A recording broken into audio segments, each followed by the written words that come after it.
Um, this is another revelation. Um, I just got out of prayer, and the Father was talking to me about iniquity, um, the effects of iniquity, actually, how iniquity strips away the blessing. Many have heard that God exists or God doesn't exist, and depending on who is given the interpretation, uh, that witness may go as far as what a person sees or what they know. But the true witness of it is the individual actually experiencing it for themselves. Uh, if I were to make a count for anything, for the ones that walks for the one that is claiming that they say Jesus is Lord or claiming Jesus is God, and He give us His right to the kingdom of heaven, and He give us the right to a lot of blessings. If they haven't offered the suggestion of walking away from iniquity, all the claiming, all the walking by faith, all the declaration that a person can say and do is null and void. Unless you separate from the iniquity, there is no way the blessing can be the blessing. It's still, I'm sorry, it's still the curse, and we're still walking up under the curse until we're separated from iniquity. This is why the salvation of Jesus is so important to the believer, because He actually takes away the iniquity,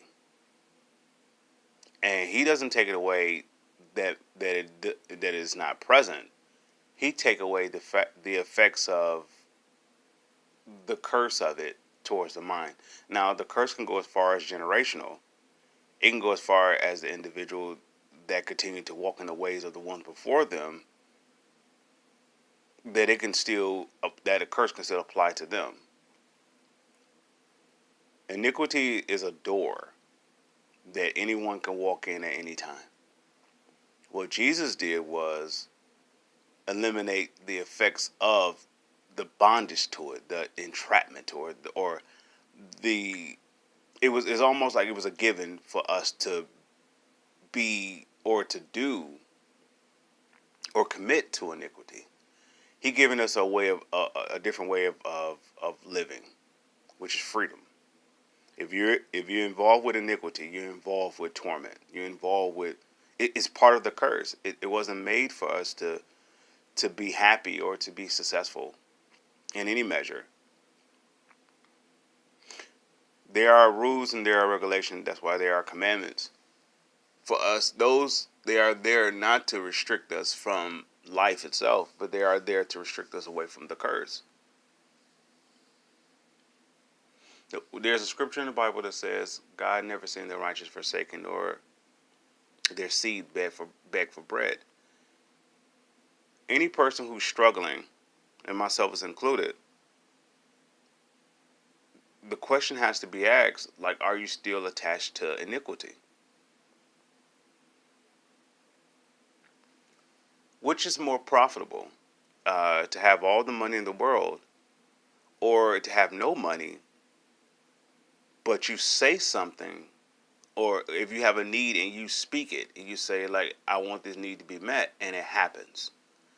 Which is greater? Which is superior to you?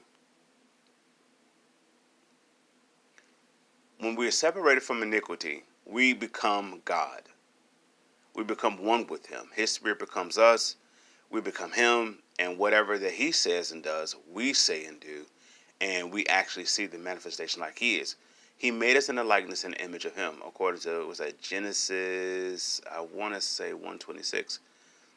We are made in the likeness and image of Him. And God spoke and everything was. Same thing goes for us. A lot of the turmoil, a lot of the pain and the suffering that we experience is a lot of it is based upon what we have said and and we saw the manifestation of it and we ate of it. No one goes around to say, I want to be sick, but we do confess that I'm sick of this.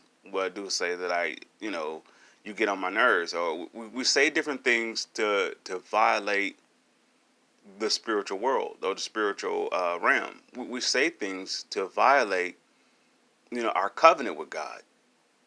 If God is there to protect us, He is there to protect us from the enemy, not from protecting us from ourselves. He gives us the keys to protect ourselves from ourselves. That we can actually put a hedge around about us, or a fence around about us, that we won't have to say anything and allow it to come to pass, that it will actually eventually at some point harm us. Iniquity is the start of this, and it all started from disobedience. Now, it can go as far as Lucifer in the garden. He was subject to do something. He was commanded to do something, and I'm going to go as far as to say that he didn't do the response. That he didn't do what was told of him. He wasn't responsible for that, so he became disobedient. And according to the book of Isaiah, he went as far as to say he wanted to be like God. He said in his heart. Now he got full of himself.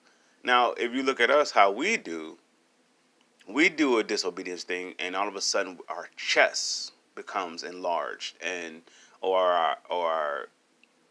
I don't want to say, let's say ego. The ego becomes enlarged, that we become so prideful that you can't tell us anything, and that stems from disobedience. I haven't. I don't know of any person to gain pride from being obedient. I mean, to the things of God. Not to iniquity, but to love. I haven't seen one person to be prideful to be from being obedient to love. Because within love, there is no pride, there is no iniquity, there's no torment in love. That's why there's no fear. So iniquity is carrying this huge package, and it's a separation from the blessing, which is, if you look at it, which is why there's a great. I mean, there should be an understanding of why iniquity is so the curse. It strips you away from love. It strips you away from anything that's pure and perfect. To work hard, to sweat the days of your life, to strain, to do anything. That there's no way that could be considered a blessing. What we have done is we have adapted and adjusted to the curse, which is iniquity. And so much so, it's a part of our everyday living. And for us to be separated from it, we actually defend iniquity more so than we actually try to get rid of it. Iniquity is sin driven. It's everything that God told us to stay away from. Stay away from. If He told us to flee from fornication, iniquity is going towards fornication. If He told us not to drink strong drink or wine or anything like that, but to be filled with the Spirit, there's a reason for it. But the iniquity would tell us, hey, come on over here and be a part of this. But we don't see the effects of what's going to happen from being disobedient to God. Now, we're not being disobedient to God as in like to be defiant. We are being disobedient to the spiritual law of protection of the blessing. You cannot disobey the rules of the blessing and still expect to be blessed.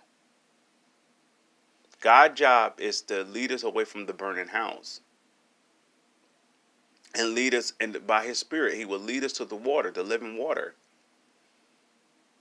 And if we drink of this, we become what Jesus is. Now, for some, Jesus is mythical. He's not really real. But to that individual, have they ever received Him as Lord? And I'm not just saying with the confession of their mouth. I mean, the transferring of His Spirit, what was inside of Him becomes inside of you. Have you ever experienced that? And if you have, how can you say that He's not real? The only way you could say that He's not real or to discredit his existence is to actually never experience him. And I'm willing to guarantee the reason why you haven't experienced it is because of iniquity. He sets us free in our soul. That's the mind, the will, and the emotion. And all of us have been hurt. All of us have been scarred. All of us have been in torment. All of us have been through so much pain. And you know, it's a trickle down effect of generations of disobedience, generations of being up under the curse, generations of not being in love or not receiving love or not receiving forgiveness. It's so much pain on this earth that has been passed down. And as I said, I don't know if it's Sir Isaac Newton, but I believe it that he said that energy cannot be destroyed, but it's passed on from one party to the next. Energy in that translation, in the natural translation, or the scientific translation, in the spiritual aspect, is spiritually. A spirit is life, is thought, is the very words that we speak. Those words can't be destroyed, but they can be transferred from one person to the next. And we are the manifestation of that life. Someone else's words.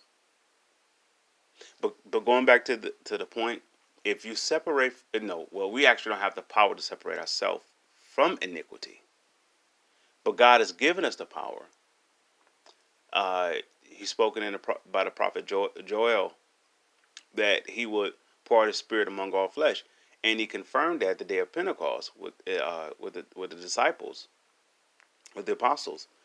He, you know, they received the Holy Ghost and they received the Spirit, and people thought they was babbling, thought it was drunk, etc. But they was baptized in this fire. That's baptized with the self same Spirit of God. And it's so possible for us as a person who thinks so little of ourselves, and or even the ways that we think highly of ourselves, is nowhere in comparison to how God sees us. God sees us as an equal, and not for us to say that we're above God or we're superior to God or anything like that. But the same Spirit that's inside of Him can also dwell inside of us, and that's the true testament of being born again. That the ways that we knew ourselves as, we just don't do anymore. We don't have the desire, or we just not led to do it anymore. You know, we moved on, we matured, we increased, we became higher of ourselves. Let's say if I was a thief before knowing Jesus, or that which is full of iniquity, which is all iniquity. The iniquity on will have me to steal because there's no love in iniquity. So I will take something that's not mine, and I will hurt someone, which is stealing from them, that I don't care for, I don't love.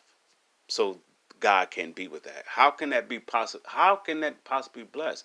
And if anyone were to believe in the sowing and reaping, well, then that harvest is going to come back, and we're going to have to reap the results of that.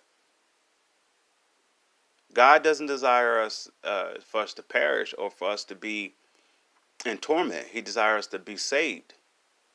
And saved is not a sense of a traditional thing. It's actually a lifestyle away from iniquity, away from the curse. So, with saying all that is to say, accepting Jesus Christ as your Lord and Savior is not a traditional thing. It's religious to the point of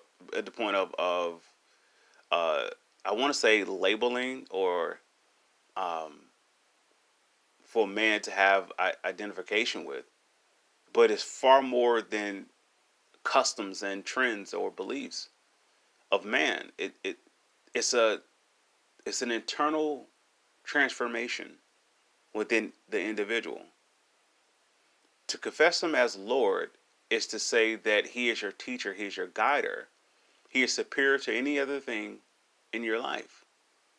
And if that person makes that declaration with their mouth, that comes, and it comes from their heart, they will see the manifestation of his spirit.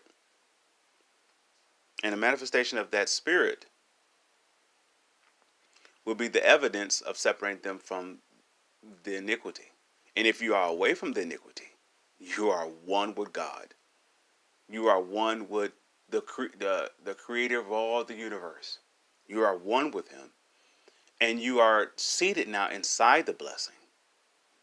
That you, when you say and do, you won't say and doing things towards filthy lusts or filthy riches of this world or anything like that. Because that's actually less than you.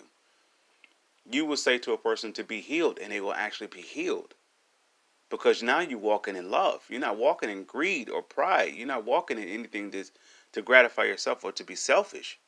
You're walking in things that will bring us together as a unit, as a whole, which is where the blessing is. And I hope someone was blessed by this revelation. We are blessed for every believer. We are blessed, or we are the blessing to be the blessing.